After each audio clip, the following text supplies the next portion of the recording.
One season in the sun on Santa Cruz voice. It's Tuesday, January 28th. Last night's college championship exposed something about the nil and transfer portal era. Teams often Don't know their own offenses well enough to fix problems. mid-game when things start going sideways. Constant turnover, new quarterbacks, new system. When pressure hits, there's nothing solid to fall back on. And speaking of nil, Miami's new quarterback is reportedly set to make $10 million a year. That's the market now, whether anyone likes it or not. Back here at home, the Santa Cruz Warriors are off to a strong start.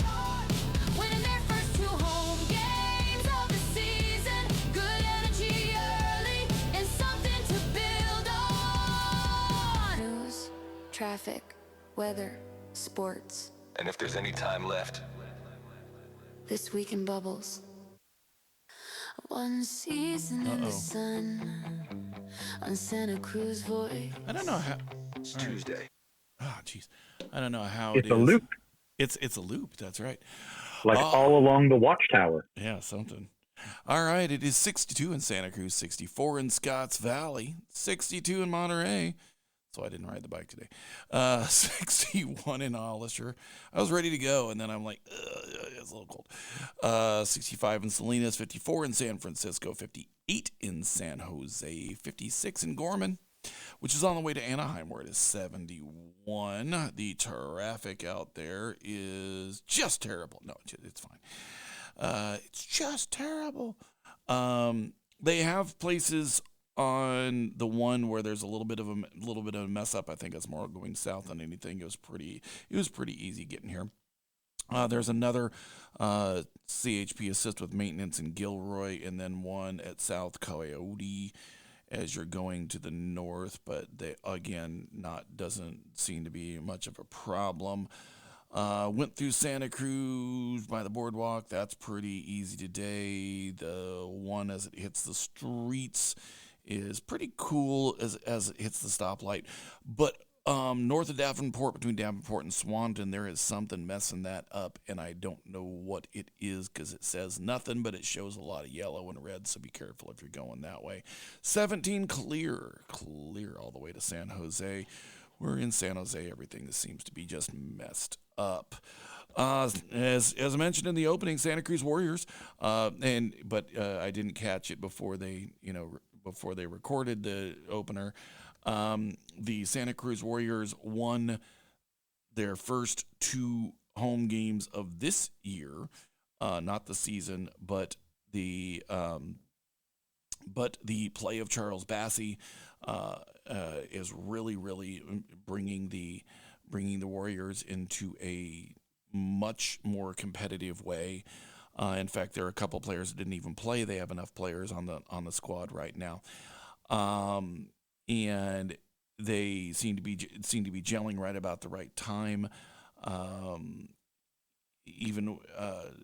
it was truly watching them play the way they did not trail in the second half of either game this weekend, Saturday or yesterday, and in fact took the lead at 7 minutes left in the first quarter yesterday and never trailed or were tied again. Coach was saying that they're going to have to work on a few things because they were up to a 16-point lead at the beginning of the fourth quarter. Ended up being a 5-point lead at the end of the game. Is that right? I'm pretty sure that's what I've got. Yeah, 108-113. That's right. And it was not that close of a game. But they did not see it out to the way that they maybe should have, and that is something that they've got to get figured out here pretty quick. I'm sure they will, but they have home games this Friday, Saturday, and then next Friday. Is that Friday, Saturday? Yes, Friday, Saturday. And then we'll be home on the 27th of February. That is an awful long time to be on the road, but it's what it is. So catch them soon, or don't catch them at home. When is that game? I'm not seeing it here. There is one of those games, and I forget which one is going to be at the Chase Center. So I'm gonna look that up, and then we'll get back on that one. But good weekend of basketball for them. But good weekend of Sharks hockey. Sharks won 4-1 in Florida yesterday, featuring a little bit of everything, including, did you hear about this, Kent? As I just woke Kent I'm just seeing Kaiser Permanente Arena. I'm trying to find Space Center. Okay. What's going on? The Sharks won 4-1 yesterday in a game that like One Night in Bangkok, the Murray Head song from the show Chess, included a little bit of everything, including a goalie fight. Ooh. Yeah. No, goalie fights are pretty fun. And then the goalie fight started the hockey game. Is that that's what inspired the hockey game to break out? No, it was just a goalie fight. Rachel's over there wanting to say something about goalie fights, so go ahead. Me? Yes. Oh, it sounds like fun. That's okay. That's the insightful analysis we can test to from over there. Well, I didn't have a comment. I didn't know I was, yeah. Okay. So they're gonna be on the road for one more on tonight actually, against Tampa Bay, and then back on Friday against the Rangers, and then consequently the Barracuda. Barracuda are continuing their winning ways. They are 1-4-3 on Saturday night. I believe they won Friday and Saturday. Are going to be on the road for one more against Coachella Valley before coming home for four straight. For four straight, Saturday the 24th, the 30th and 31st of 30th and 31st of January, and then Wednesday, February 4th, and then going back on the road for a little bit. Let's see here. I know in the standings they're right on there. A little bit of a slip there, but they're still 21-12. They're well within playoff area because the Pacific Division gets a few more. Playing right, the way you kind of want them to be doing. Bakersfield in front of them in the standings, mostly by overtime losses, excuse me, and also, excuse me. Okay. Bakersfield has lost more in overtime, where the Barracuda, when they go in overtime, they generally win. So they and then Ontario honestly is second in the conference because they have like 3 more games played than basically everybody, which is where they're getting a few more points. But still time to catch up, of course. When Calgary comes in, Calgary is below them in the standings, and the entirety of, let's see, except for Abbotsford, everybody in the Pacific Division has a winning record. So it's it's tough division. That's why big division. That's kind of why they get more playoff spots than everybody else. Let's see here, and in fact, actually, here, let me not forget a little love of what the Sharks are doing this season. Sharks are, and this is without a doubt, they are at least a year ahead. Because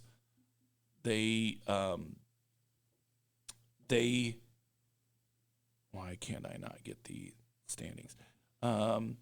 They are in a point where no one thought they were going to be this year, and are far exceeding expectations so far. Let's see here, Pacific Division, they're third in the division, 25-20-3. The second place is 25-17-8, and so I mean it's just they are truly just hanging right in there when they were expected to not really be that good again. One of the big additions they got is Yaroslav Askarov from last year, played full season with the Barracuda, showed that he was the real deal and should be on the big club. And now he is, and he is taking advantage of the situation. And right now, to be honest, with the way that they are playing and the fact that hockey is 7-game series all the way through, I wouldn't want to play him in the playoffs. And I'm just telling you straight up, I don't want to play him in the playoffs.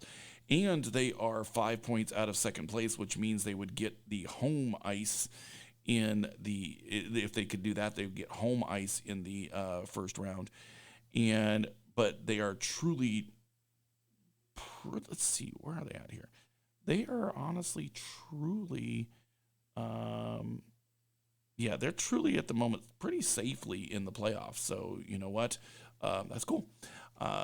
It's cool to maybe see some playoff hockey. It's a SAP Center this year, and that is always a good news considering the last few years. 49ers played on Saturday night. You saw it. You know what happened. It's no laughing matter. Yeah.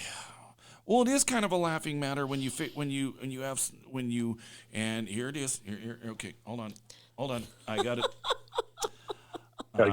I've got to get to the disclaimer because it's gonna be disclaimer time. Here we go.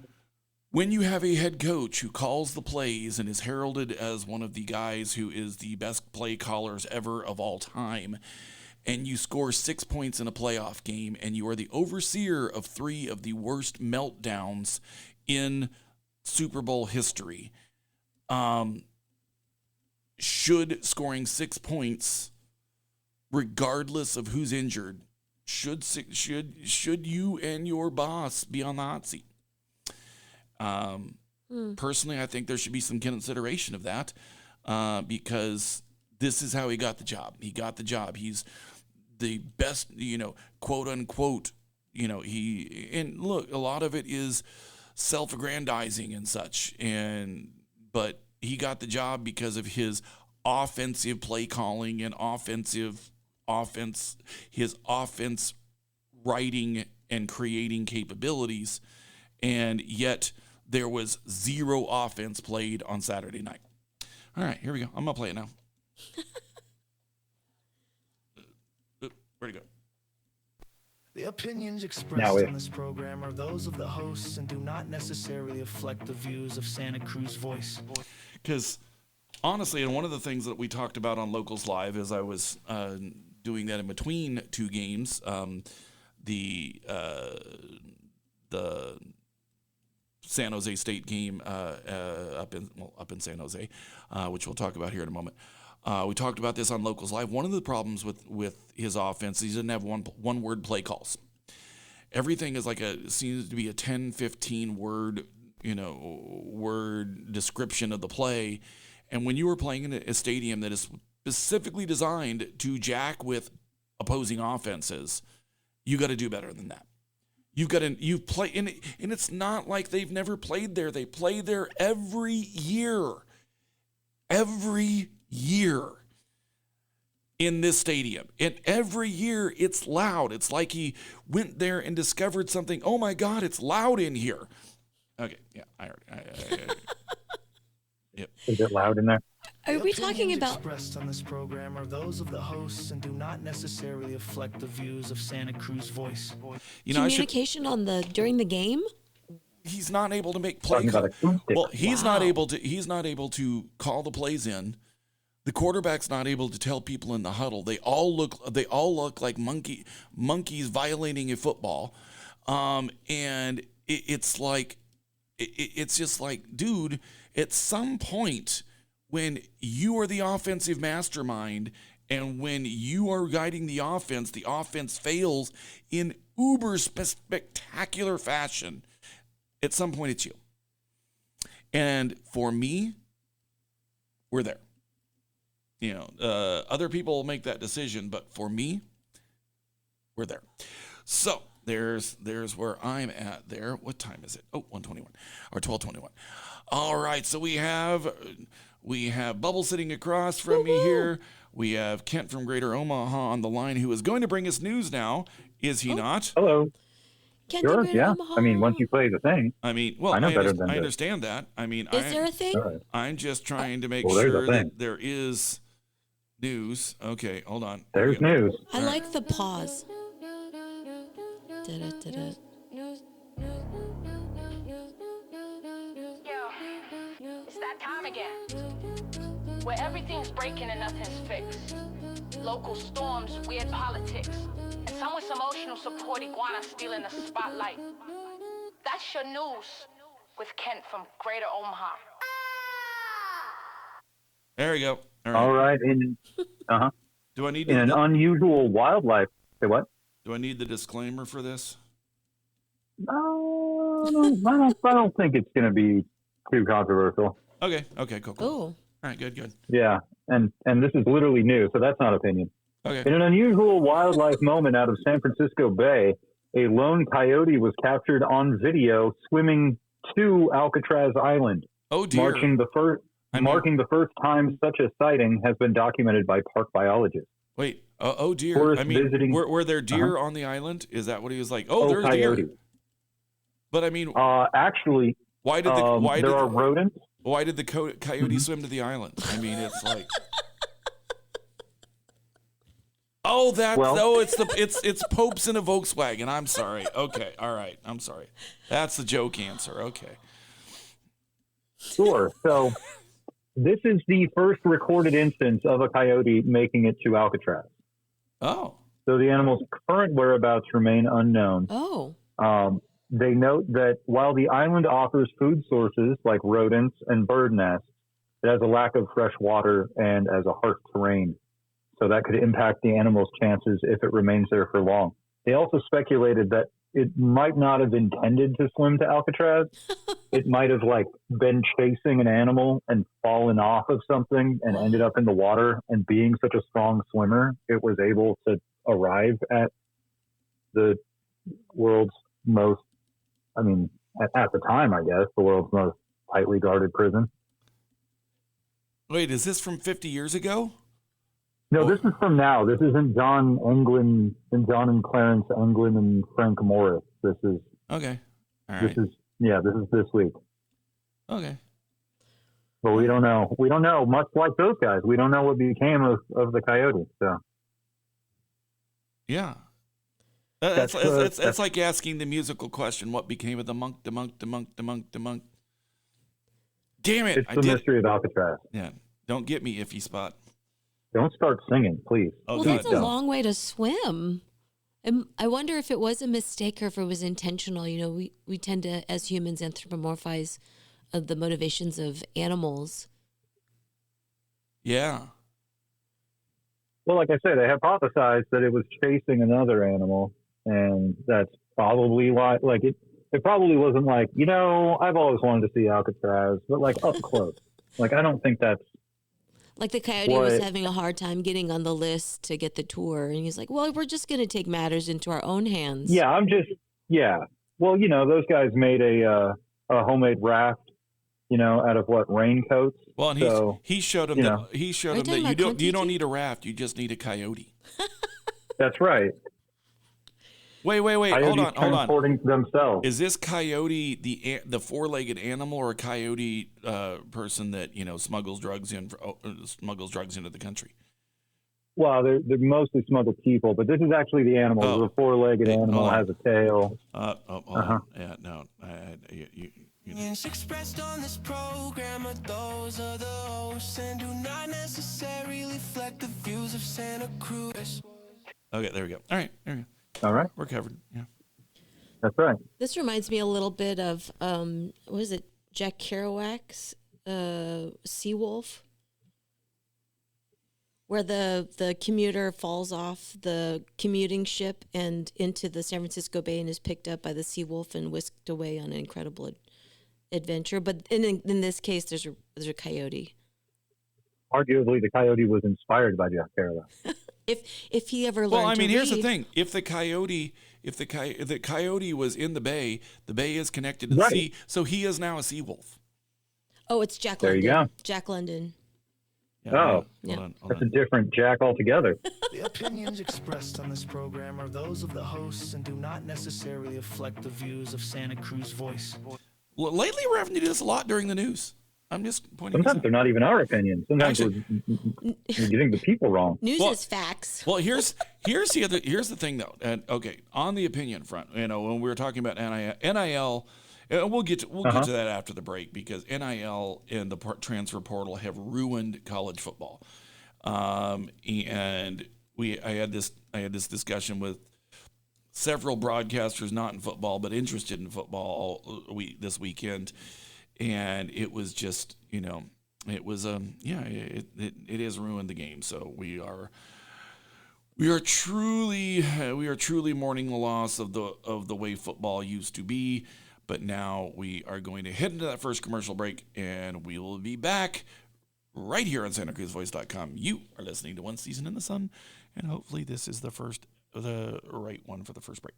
Too much stuff? Clean it out, pack it up, and drive it to your door at Anbar Self Storage and U-Haul. Easy off Highway 1 on Airport Boulevard by the airport. 24/7 security. Drive it to the door and store it at Anbar Self Storage and U-Haul in Freedom. Having a new job in Texas and have to move? Anbar Self Storage and U-Haul has the moving vans, car trailers, and shipping boxes you need ready to go. Easy off Highway 1 on Airport Boulevard by the airport. Anbar Self Storage and U-Haul in Freedom. We've all heard the story of the three little pigs. I'll huff and I'll puff and I'll blow your house down. Hi, folks. Warren Knox here of Knox Roofing. Yes, your home can definitely be built weak, or it's time to repair or remodel. Well, here at Knox Roofing, we can surely help you with getting that roof of yours prepared for the big bad wolf or Mother's Nature's anger. Whether it be fire, high winds, hail, snow, or maybe just a doggone wet winter ahead of us, call Knox Roofing. We're here for you. Here at Knox Roofing, we have every type of roof out there for you. Skylights, gutters, insulation, solar can be added to save energy as well. Financing is always available, and our guarantees and workmanship cannot be beat. Summer is here, so give us a call or stop by our showroom in Scotts Valley. The number to call is 461-0634. That's 461-0634 anytime. Okay, thanks, folks. The IRS is knocking on the door because you owe back taxes. Don't panic. Call the tax doctor for free help getting out of IRS collections and back into the good graces of Uncle Sam. The tax doctor's service is free, and all you need to do is call 800-817-2871. That's 800-817-2871. Get free help. Call 800-817-2871. This song will start in a moment.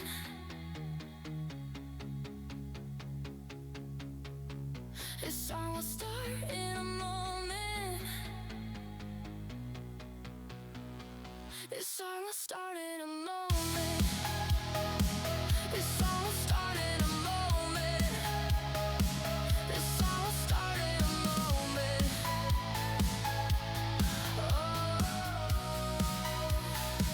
This song will start in a moment. My God, that intro just took forever. I thought we'd never get to anything clever. Everyone wondering if something went wrong. Turns out the joke was the star goes the song. You almost bailed, you would check the time. But curiosity crossed the line. This is the part where it finally goes, where the melody shows, where the tension flows. If you made it here, congratulations, son.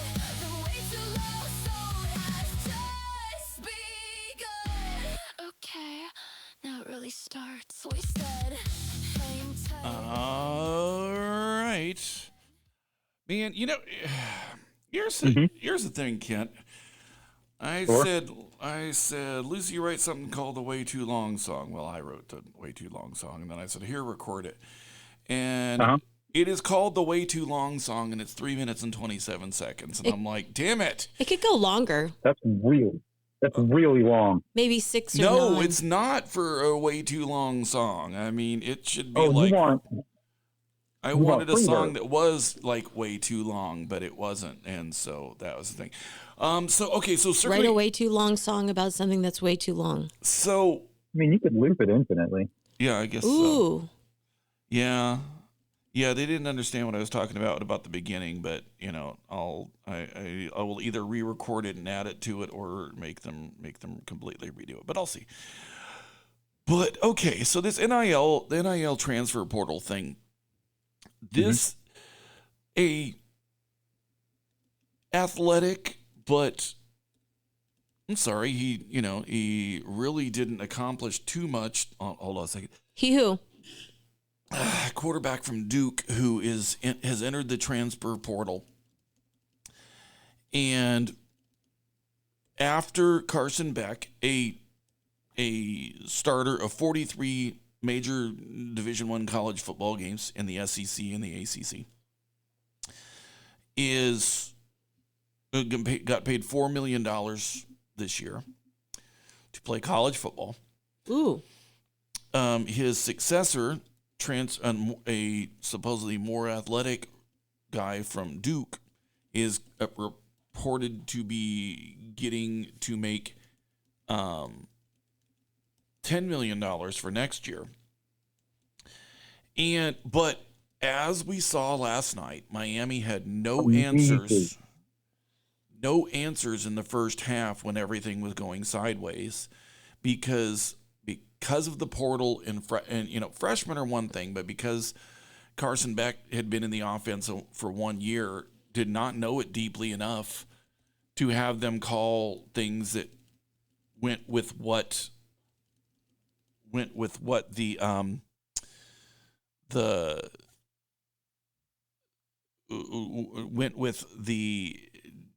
changing things up because of what Indiana was doing with them defensively. So now they're like, they were confused until the end of the first half. Didn't help with the fact that that kickers are not being actually coached in college or the pros, honestly. They just like, oh, you can kick, good, and nobody really knows how to kick a football and doesn't understand that when you kick it, you have to know exactly what it's going to do and how you strike it and blah blah blah blah blah. And the thing is, you've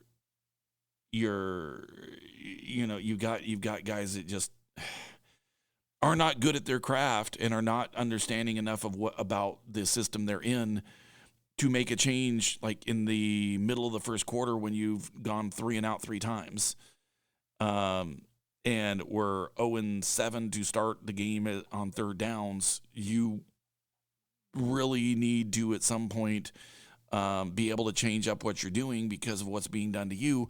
And if you don't know what's going on, I mean, you're a senior that is not a senior in the offense. You're a senior that's been in the offense for 6 months, and honestly enough, Miami, when they started rolling, but they started rolling after halftime when they said, well, we're going to do this.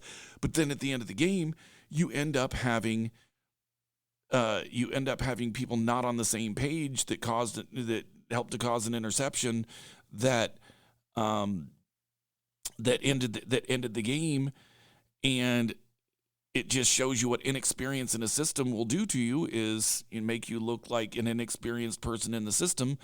And, I think it cost him a national championship. It's, he threw to the wrong guy because there wasn't another hot target to be able to go to. And well, okay, great. But that's kind of what cost you. Well, it's definitely one of the things that cost him a game, not to mention, not scoring at all in the first half. But that's just part of it.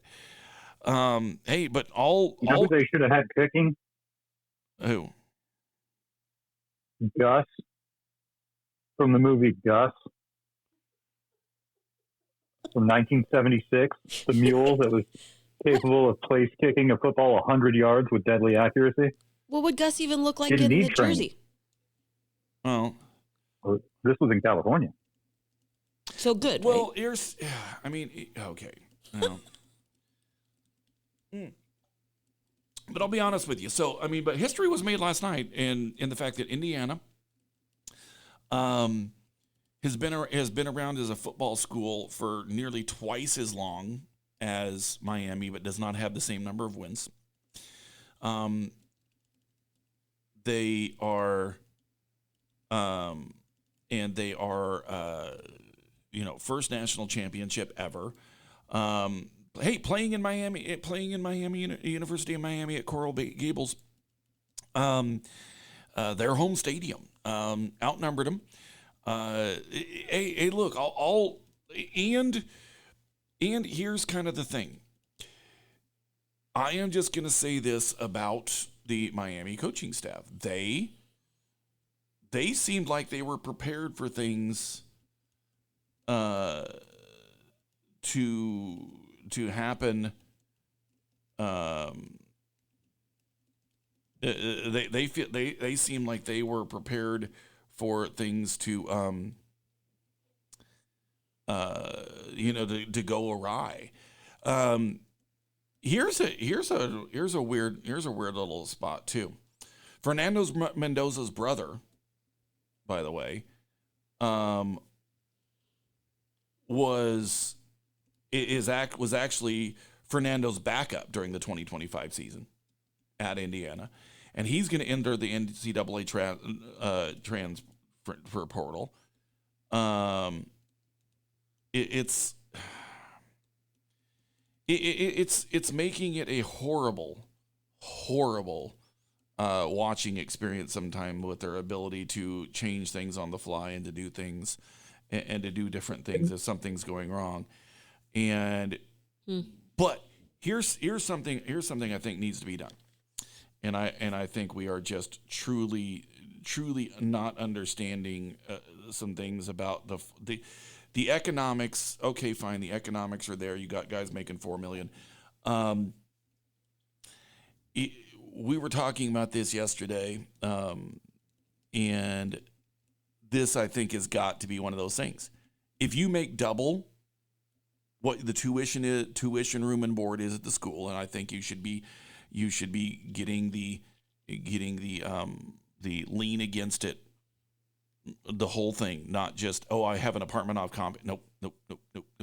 If you are making double what tuition room, board, books, all of that is at the school, you should have to pay it, because it is not fair to the kids that aren't making these deals because they're not in a glamour position. And it would help to give something to the players in not only football but other sports that are making nothing.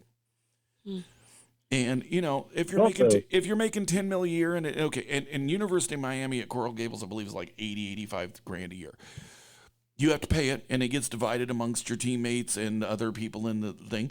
And they're not taking all $10 million, but they're going to take that first $80,000 because you are getting the ability to show to improve your stock going to the NFL. And being able to make money off of the scholarship that you are being given, you not only should not get it, you should have to pay for it. And I don't think it's completely unfair at all. And I think these universities need to band together and say, if you're getting the NIL money, the moment you make that double what the tuition is, you have to pay the tuition. And aren't a lot of these scholarships like need based? So if you no longer have the need, then shouldn't those funds go to someone who needs it? Yeah. Well, I think it should go. I think it should be split up in cash to guys that, the offensive lineman that makes it so that you can make the pass or make the run, should be getting something because you are cashing in, and it's they've talked for years about how college sports aren't fair. Well, now it's only fair to people who are the names. Right. Not the guys who actually make it so that you can do this, unless they want to completely actually get rid of offensive and defensive linemen and linebackers and all of that, and just make it go ahead and be flag football. They can do that, which would also make Title IX much easier too. So that would be Well, that would be a whole different thing. You're opening a big can of worms here for sure. I mean, that would be the CTE solution, that's for sure. Well, yeah. Oh my God! Don't get me started about balloon heads. Okay. Whoa. This whole thing where they're wearing the soft helmets outside of the hard helmets, and then I saw a player in the NBA that was wearing their little soft helmet on the side outside of their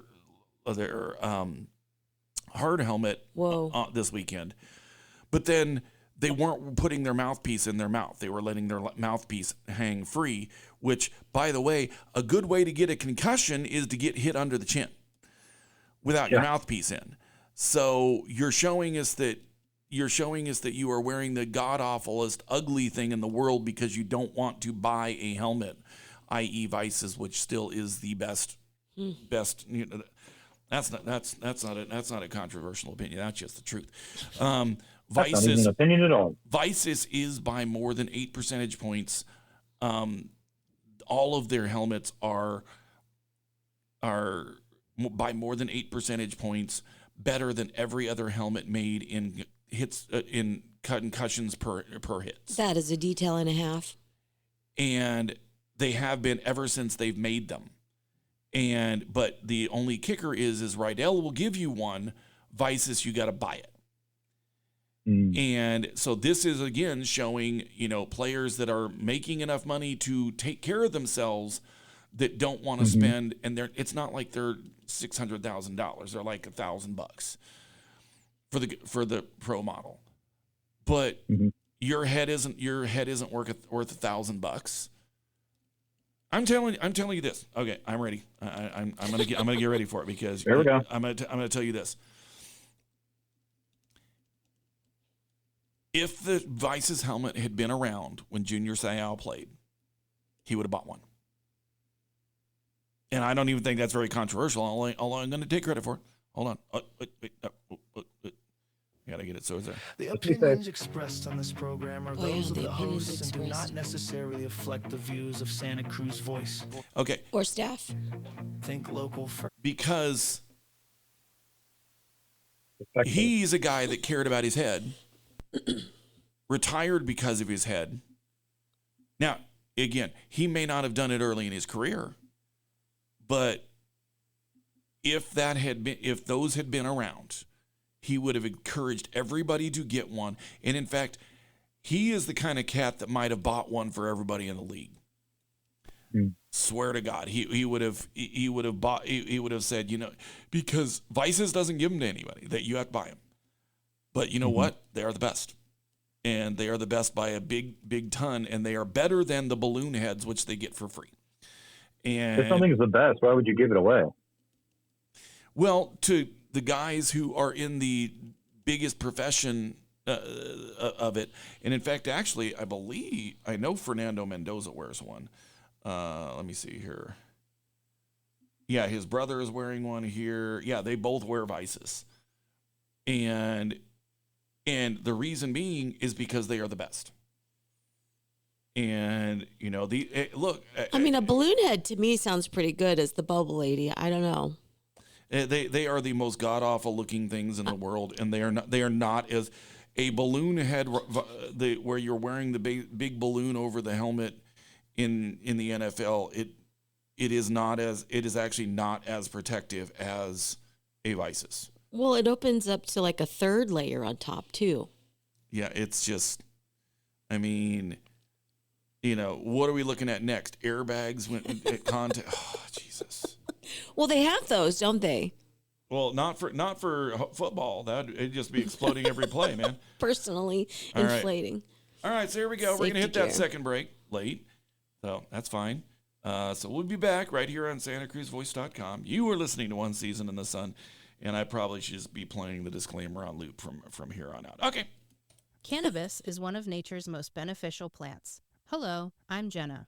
Treehouse Dispensary, we use information about cannabis to build community. Listen to Carly. Thanks, Jenna. For those who wake up in the middle of the night, Treehouse suggests a THC CBN chocolate edible blend like Sleepy Time from Sensi Chew. Sleep the night away. For answers to your cannabis questions, ask your friends at Treehouse Dispensary, 3651 Soquel Drive in Soquel, or ourtreehouse.io. Low-cost airlines. With one call to low-cost airlines, you'll drastically slash your travel costs. We're talking insanely low airline prices to any of your favorite destinations. The only way to get them is to call to instantly hear the most amazing best deals on airline travel. It's that easy. So call now and start packing. 800-704-1662. 800-704-1662. That's 800-704-1662. Attention content producers. You can have access to a complete digital media production facility at Satellite Co-working and Digital Media Studio on Soquel Avenue. Easily rent video and audio equipment, a studio with green screen, editing suite, and audio booth, all at can't say no rates. Schedule a tour to see for yourself at satellitecoworking.com. Mention Santa Cruz Voice for 20% off your first reservation. Take a magical journey through 5,000 years of civilization with Shenyun Performing Arts. It was absolutely riveting, beautiful. It's very nice to see a show that concentrates on the highest and the best of humanity. My heart is fluttering because of this performance, and it's going to be with me for the rest of my life. See it at least once in your lifetime. And you could see on their faces this joy, this love, this fire, this passion. It was magnificent. San Jose and San Francisco, starting from December 24th.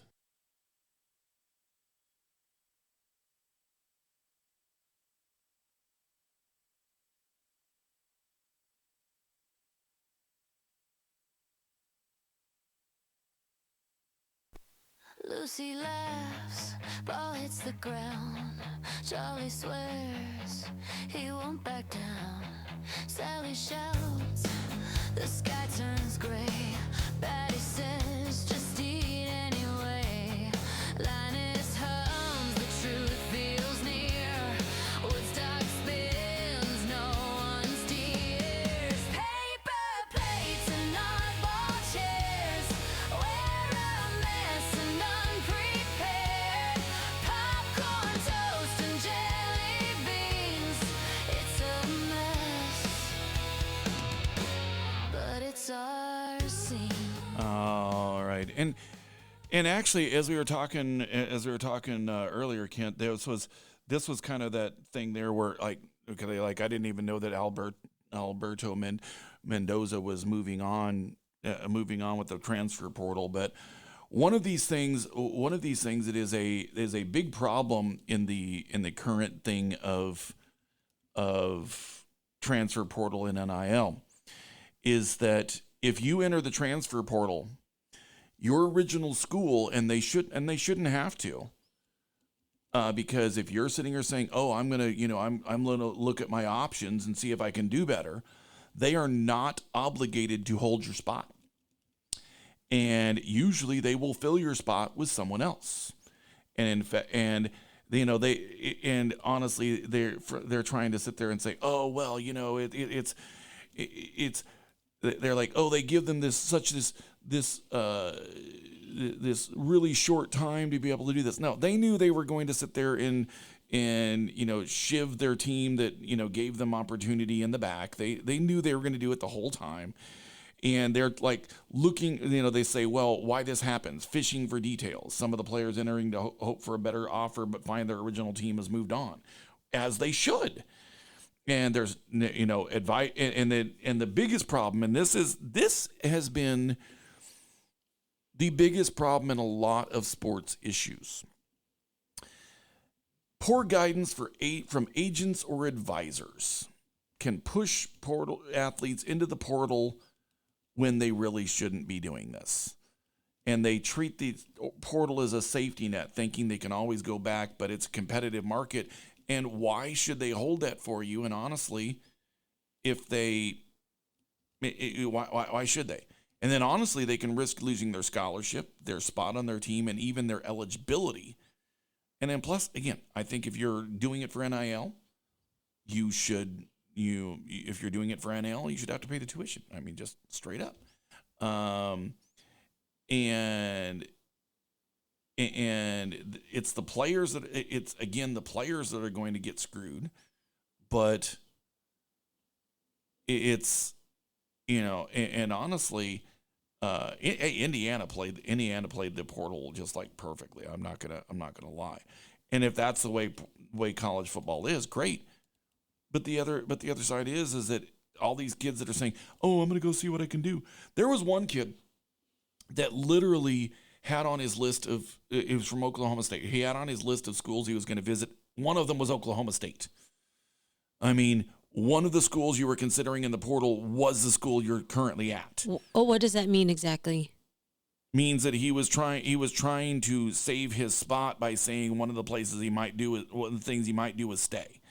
Ooh. And it's like, and honestly, if I were that team, the loyalty you're showing us, we're going to show you the same loyalty, and we're going to find somebody else. And if they sign with us first, we're going to take them. I mean, that's what I'd do. I mean, it's a thing where these agents say, well, I can get you $100,000 more because in the Wild West of NIL, the agents are pocketing upwards of 10-15%. So they look at that $100,000 as $15,000. And they don't care.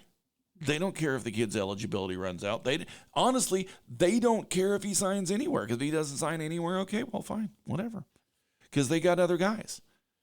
And these people with the entourages that are looking to get paid, and the agents encouraging them to do reckless things are just going to be getting screwed, and that's just going to be the way it's going. I mean, it's the way it is and the way it's going. Oh yes. So as I'm looking at this, got to get those entourages paid. Yeah. And so you have more things about the entourages and stuff like that.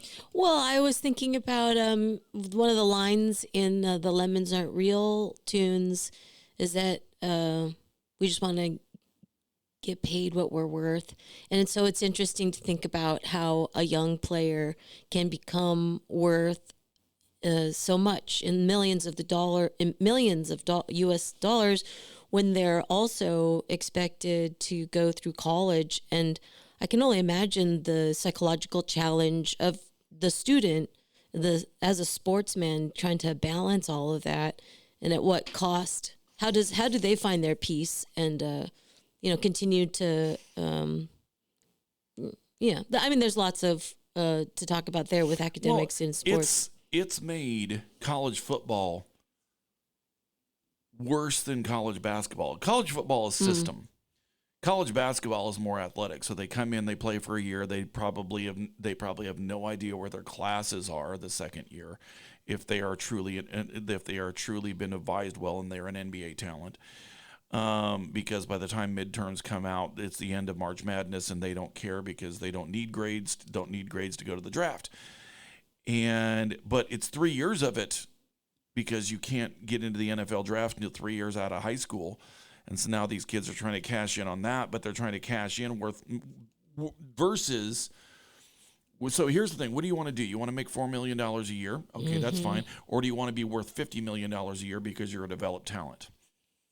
Because coming out and being a developed talent, well, first off, if you're athletic but undeveloped, you are still likely to go first in the draft, and or could go first in the draft, and then you're going to be playing for a coach who just got hired because the team is a complete wreck, and they need a lot more than you, and then you aren't going to help them enough to keep the coach from getting fired in 3 years. Then you're going to start again. You're going to be a bust, and it's because you were never developed enough to lead a team and to understand the offenses and to understand what's going on, and the ability to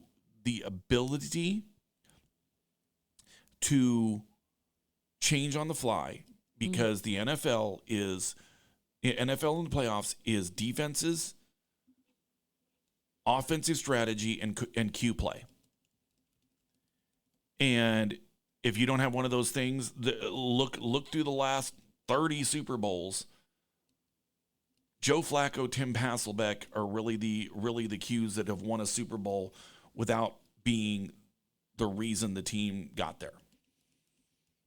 And that's not a lot. And nothing against them, but the rest of them are the Peyton Mannings, the Drew Breeses, the Tom Brady's, the Tom Brady's, the Matthew Staffords, even the Patrick Mahomes. Because Sean McVay got to Los Angeles, and he said, "You know what? I haven't got the guy, and the guy up there in Detroit is," and he traded for him because you got to have that guy, and if you don't, well, there you are. So you know what? We do have time left, so we're going to get to. We're gonna get to what? Yeah, 6 miles in a paper town. Everyone's up, then falling down. We chase the spark, forget the ash. The world moves slow, we move too fast. It's perfect weather for blowing bubbles. The world burns in the rearview glass. We laugh too loud to hide the trouble. It's perfect weather for blowing bubbles. Just like the song says, it's been perfect bubble making weather, or as it really says, it's perfect weather for blowing bubbles. Well, I do have a question for you guys, but I wanted to just mention real quickly that this Friday I'm super excited to be singing at Cat Alley with a new collaboration partner. It's a DJ named Sansonic. And Saturday the 24th, I'm singing at Abbott Square with Free to Be. And then Sunday, I'm bringing Lighthouse Sunset Bubbles to the Lighthouse. So come on out. My question is, my super hot take. What is your super hot take on karaoke? Way too many people go there trying to act like they're going to be discovered. Ooh. And that is always annoying because it's like, dude, you're not going to be discovered. Getting discovered at karaoke. What do you think, Kenton Greater Omaha? Will you be discovered at karaoke? Oh, we lost him. Well, he's not there. All right. Well, Ken and Graham home. Maybe we can talk about it off there. But I was thinking about starting a karaoke meetup, and I was wondering what anybody would need to be convinced to come out to something like that. I know I can sing. I don't really go outside of my range. Nice. Okay. My range is Cake. I can sing Cake songs and Beck. What would be your Cake tune to do at karaoke? Oh, Short Skirt, Long Jacket by far. Short hair, long jacket. All right. Short skirt, long jacket. Short skirt. I'm going to put that on my list, see if I can do it. I believe it's on the Comfort Eagle album. Now she's going to do your song. I love to steal. I know. I love to steal people's songs, and people love to steal my song. Well, I am going to say that Rachel has spent the This Week in Bubbles time talking to Ken about karaoke. So you and I met. Well, it just so happened that our first year host Brian G and I met on the Wild, and we sang karaoke almost together on the 15th. Well, there you go. It was pretty fun. Well, we'll see you next time. And we'll have to see you next time. See yas. Take it easy.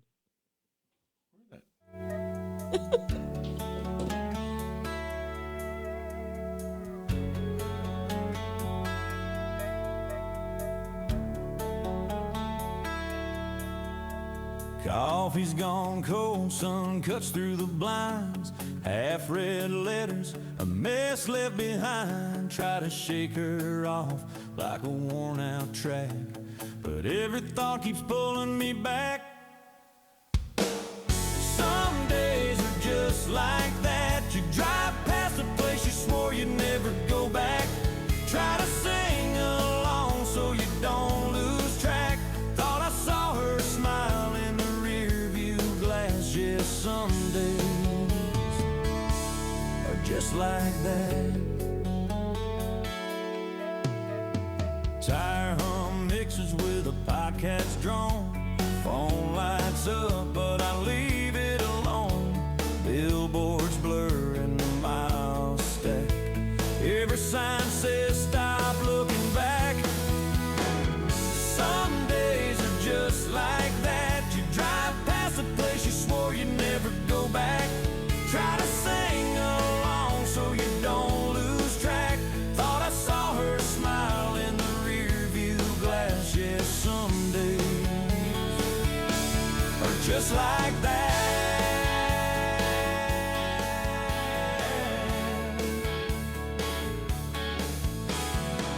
Ain't every road meant to be retraced, but some still haunt the empty space. Yeah, some days.